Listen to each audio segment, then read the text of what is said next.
जय हिंद प्यारे बच्चों, स्वागत है आपका सक्सेस एग्रीकल्चर इंस्टीट्यूट के इस ऑनलाइन प्लेटफॉर्म पर।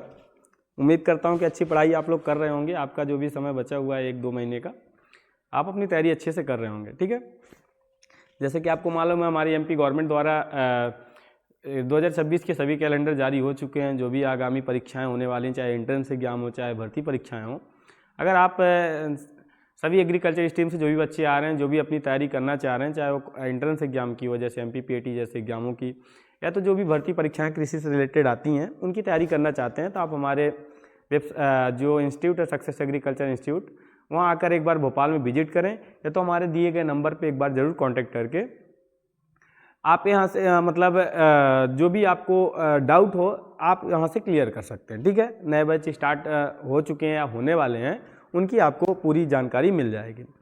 जैसा कि आपको मालूम हम पढ़ रहे थे, क्या हमारा जो एग्रीकल्चर स्टैटिस्टिक्स जो मैथ का पोर्शन था, लास्ट पोर्शन था एग्रीकल्चर स्टैटिस्टिक्स पार्ट 3, उसमें हम पढ़ रहे थे क्या, जो कल स्टार्ट किए थे मीन डेविएशन पढ़ रहे थे। मीन डेविएशन या माध्य विचलन के आपको बोल देता था कि समांतर माध्य के थ्रू या अरिथमेटिक मीन के थ्रू आप मीन डेविएशन निकालिए। तो कैसे निकाल रहे थे उसको हमने कल देखा। फिर मीडियन के थ्रू कैसे आपको निकालना था, वो चीज़ें हमने देखी थी। अब हम आज अगला देखते हैं, 1-2 क्वेश्चन और हैं उनको देखते हैं, और फिर आपका एक लास्ट बचेगा स्टैंडर्ड डेविएशन, जिसको बोलते हैं मानक विचलन, जिसको सिग्मा से डिनोट करते हैं, उसके बारे में बात करेंगे। ठीक है, चलिए। तो आप जो भी तैयारी करना चाहते हैं, दोनों हिंदी मीडियम इंग्लिश मीडियम जो भी आपका मीडियम है, उसके माध्यम से एग्रीकल्चर की सभी परीक्षाओं से संबंधित तैयारी कराई जाती हैं। आप हमारे इंस्टीट्यूट को विजिट करके अपनी तैयारी को बहुत अच्छे से कर सकते हैं। ठीक है, ये सब क्वेश्चन हमने कल कर चुका था। अगर आपको याद होगा, अगर आप सोए ना रहे होंगे, क्लास लिए होंगे, आपको ये सब सारे क्वेश्चन मैंने बहुत अच्छे से बहुत डीप में बता दिया था। ठीक है, एक क्वेश्चन इसको देख लेते हैं कि माध्यिका से माध्य विचलन या माध्य विचलन गुणांक की गणना कैसे करते हैं। देखिए, इससे बड़ा भी एक ग्रुप्ड वाला भी बनेगा, वो ज़्यादा लेंदी हो जाएगा, उसको अपन करेंगे नहीं। बट इस टाइप का क्वेश्चन अगर फ्रीक्वेंसी बेस पे आ जाता है तो अपन कर लेते हैं, बहुत सरल है। पहला आपको यहाँ से ध्यान देना है, किससे निकालना, माध्यिका से निकालना, माध्य विचलन निकालना हुआ है। ठीक है, पहला ही काम आपको क्या करना है, माध्यिका निकाल लेनी है। क्या निकाल लेनी है? माध्यिका। दिए गए डाटा का माध्यिका निकाल लेते हैं। चलिए, माध्यिका निकालते हैं।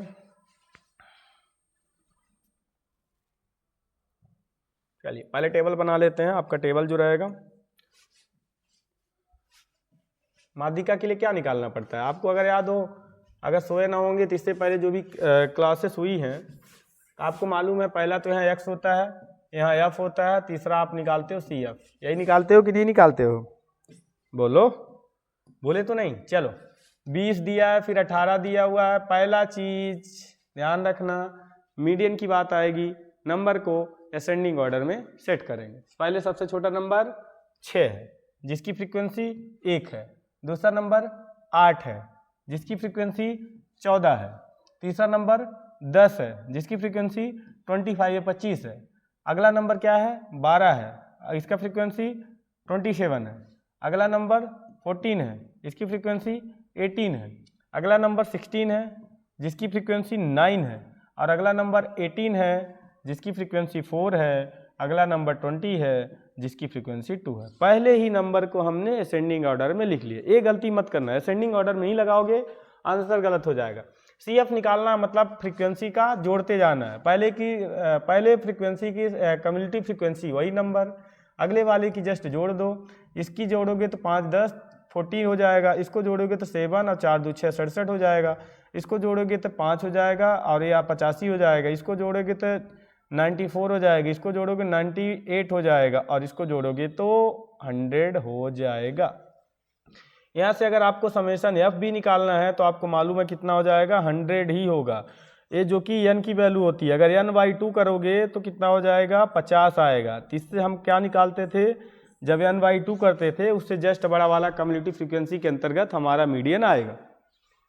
50 से जस्ट बड़ी कम्युलेटिव फ्रीक्वेंसी 67 की है। तो आपको यहाँ से बहुत सारी चीज़ें पता चल गई कि हमारा जो मीडियन होगा क्या होगा, हमारा जो मीडियन होगा क्या होगा, 12 होगा। कितना होगा? 12। ये सब चीज़ें बेटा आप अगर क्लास रेगुलर देख रहे हैं, नो डाउट आपको समझ में आ जाएगा। अब कोई बच्चा अगर पहली क्लास देख रहा होगा, उसको हवा लग जाएगी, पता ही नहीं चलेगा कि कहाँ क्या हो रहा है। ठीक है, वो सांस भी नहीं ले पाएगा सही से। तो आपको यही बोलता हूँ, रिक्वेस्ट करता हूँ कि जब भी आप वीडियो देखें तो या तो उस चैप्टर का स्टार्टिंग से देखें, तब तो सही है। अब बीच से उठा के देखेंगे तो वही बात है, हवा आई हवा गई, ठीक है, हवा आपको छुई और चली गई, आपको पता ही नहीं चला, तो यही होगा। ठीक है, तो यहाँ से मीडियन आपका कितना आ गया, 12 आ गया। बस आपका ये काम बन गया। तो आप यहाँ से क्या करेंगे, माध्य विचलन की गणना करेंगे। क्या करेंगे, माध्य विचलन की गणना, माध्य विचलन की गणना। ठीक है, माध्य विचलन की गणना कर लेते हैं। चलो आप बोल रहे हैं तो माध्य विचलन की गणना कर लेते हैं। टेबल सेम 1 2 3, यही टेबल बनती थी ना। चलिए, यहाँ पद लिखते थे या एक्स लिखते थे, ठीक है। अगले में डी लिखते थे जो कि होता था एक्स माइनस एम ई, क्योंकि मीडियन है। अगला mod d equal to mod of x minus m e, यही करते थे। चलो, हमारे जो पद हैं, हम पदों की संख्या लिख लेते हैं। कौन कौन से पद हैं, देखिए आपके पद अब यहाँ से लिखिएगा 6 8 10 12। सॉरी, एक काम और कर लीजिए, फ्रीक्वेंसी की ज़रूरत आपको पड़ने वाली है। हमने जो कि फ्रीक्वेंसी यहाँ नहीं लिखे हैं, आपको फ्रीक्वेंसी की भी एक टेबल बना लेनी चाहिए। फ्रीक्वेंसी की टेबल बनाएंगे तभी आपका काम बनेगा, जो कि हम अपन छोड़ने जा रहे थे लेकिन छूटा नहीं। बना लेते हैं, क्योंकि मैंने बताया जब सिंगल नंबर होते हैं तब तो फ्रीक्वेंसी की ज़रूरत फ्रीक्वेंसी की कोई ज़रूरत तो नहीं थी, लेकिन हमारे नंबर कितने हो गए हैं, डबल हो गए हैं। सॉरी, नंबर कितने हो गए हैं, डबल हो गए हैं। मतलब नंबरों की संख्या, फ्रीक्वेंसी आ गई है, मतलब नंबर की संख्या बढ़ गई है। तो यहाँ एक्स लिख दीजिए और यहाँ एफ लिख दीजिए, अब सही है। अब बिंदास आप बेझिझक अपने नंबर को यहाँ लिख दीजिए। क्या है, देखिए नंबर 6 8 10 12 14, 6 8 10 12 14, फिर 14 के बाद 16 18 20, दो का गैप दिख रहा है, लिख दीजिए 16 18 20। इनकी फ्रीक्वेंसी सही से लिखिएगा। लिखा हुआ 1 14 25 27, 1 14 25 27, फिर 27 के बाद 18 9 4 2, 18 9 4 2, 18 9 4 2। ठीक है, यही डाटा है, डाटा को सही से लिखिएगा। डाटा कहीं भी गड़बड़ी नहीं, गड़बड़ी होगी तो आपका नो डाउट आंसर भी गलत होगा। 1 14 25 27 18, 27 18 9 4 2, सही है, अपना डाटा सही लिखा हुआ है। फिर अगला हम क्या काम करते हैं, x minus m e, x minus m e, x minus m e. याद आया, एम ई की वैल्यू कितनी निकाले हो, 12। यहाँ लिख लीजिए ऊपर में, एम ई इक्वल टू 12। बस काम कर दीजिए, 6 माइनस 12, 8 माइनस 12, अगला 10 minus 12, 12 minus 12, 14 minus 12, 16 minus 12, 18 minus 12 और 20 माइनस 12। लिखिए, बड़े क्वेश्चन है बट आपको क्वेश्चन आने चाहिए। आपके अगर सिलेबस में दिया है जरूर बनाइए। -6 -4 -2 0 +2 +4 +6 +8। ठीक, बस 6 4 2 2 0 2 4 6 8। एक टेबल और बनेगी, आपको बता चुका हूं मैं। कौन सी टेबल, फ्रीक्वेंसी की। फ्रीक्वेंसी की टेबल बनेगी जो कि होगा, क्या लिखोगे यहाँ पास, X F into mod x minus M A. ये जरूर ध्यान रखिएगा, यहाँ से ए निकालना पड़ेगा। ठीक है, अब निकाल दीजिए, आपका आसान हो गया question. F x F into x minus m e, f के साथ मल्टीप्लाई करेंगे 6, इसका करेंगे तो 14 कितना है 14, और 4 चौको 16 और 4 एकम 5, 56 होगा। 25 दूना 50 हो जाएगा, 27 0 हो जाएगा, 18 दूना 36 हो जाएगा, 9 चौको 36 हो जाएगा, फिर 4 6 24 हो जाएगा, और 8 2 10 हो जाएगा। ठीक है, यही डाटा होगा, देख लीजिएगा।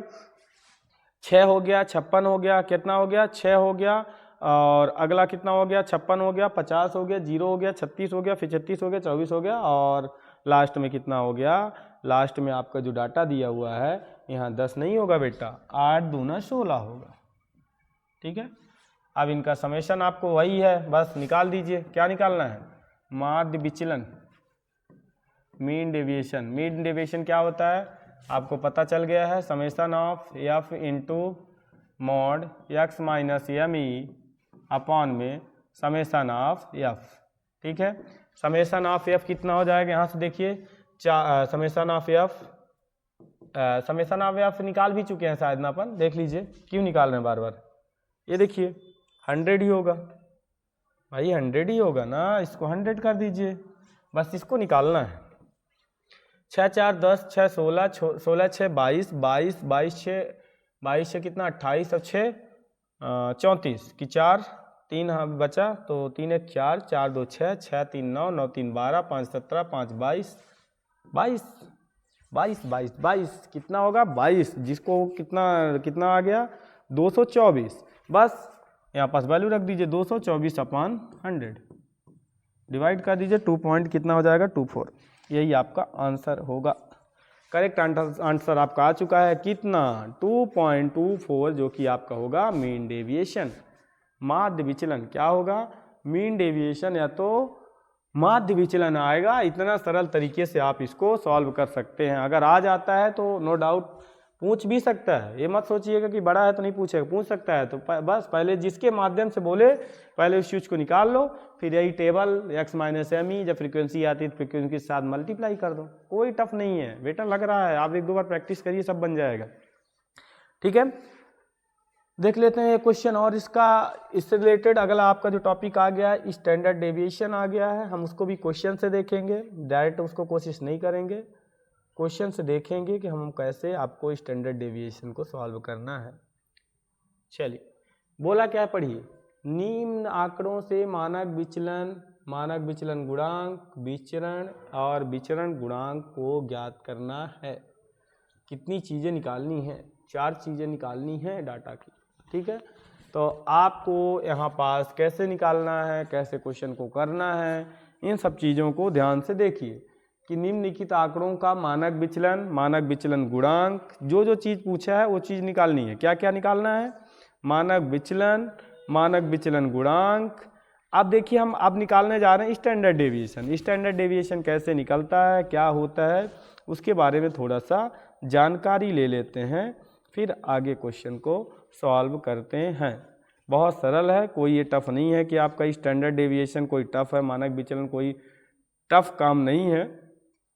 नॉर्मल तरीके से आपका मानक विचलन निकलता है, उसको निकालते हैं। फिर मानक विचलन के बाद हम मानक विचलन गुणांक निकालेंगे, फिर विचरण निकालेंगे और फिर लास्ट में विचरण गुणांक निकाल देंगे। यही आपके फिर आंसर होगा। लास्ट क्वेश्चन देख लेते हैं इसका, लगभग आपके लास्ट ही चल रहा है, ये लास्ट टॉपिक है आपकी इसका। ठीक है, चलिए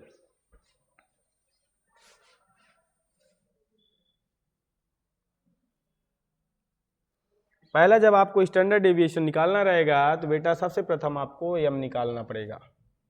क्या निकालना पड़ेगा? एम निकालने के लिए अपन क्या करेंगे, सभी को जोड़ के 50 + 60, थोड़ा शॉर्ट में कर दे रहा हूँ, प्लस 80 + 90, आपको शॉर्ट में नहीं करना है, प्लस 120 अपॉन में क्या करोगे 1 2 3 4 5 डिवाइड कर दोगे। इनको जैसे ही आप जोड़ोगे तो 120 और 90 210, 210 290, 290 350, ये लगभग आएगा पूरा 400, लगभग नहीं पूरा आएगा, अपॉन कितना 5, तो ये आ जाएगा 80। कितना आ जाएगा? 80 आ जाएगा। यहाँ से आपका जो मीन आया, अरिथमेटिक मीन आया, वो कितना आ गया है, कितना आ गया आपका 80 आ गया। अब हम किसकी गणना करते हैं? वहाँ माध्य विचलन लिखते थे, यहाँ क्या लिखोगे? मानक विचलन की गणना। मानक विचलन बहुत सरल है, मानक विचलन की गणना। थोड़ा थोड़ा स्टेप ध्यान रखना है, इसको अपन सिग्मा से डिनोट करते हैं। किससे? सिग्मा से। किससे डिनोट करते हैं? सिग्मा से। कैसे निकालते हैं देख लीजिए, यहीं पास बना दे रहा हूँ, छोटा टेबल बनेगा इसका। पहला तो हमारा यहाँ पास x ही रहेगा जो कि पद होता है। अगला हम निकालते थे d, जो कि क्या होता था? x माइनस m होता था, उसको निकालना है।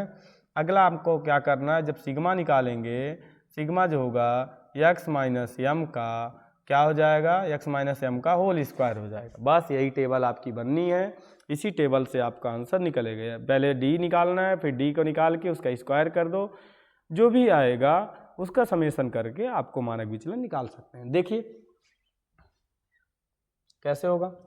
x की वैल्यू कितनी कितनी दी है देखो, 50, 60, 80, 90, 120, ठीक है।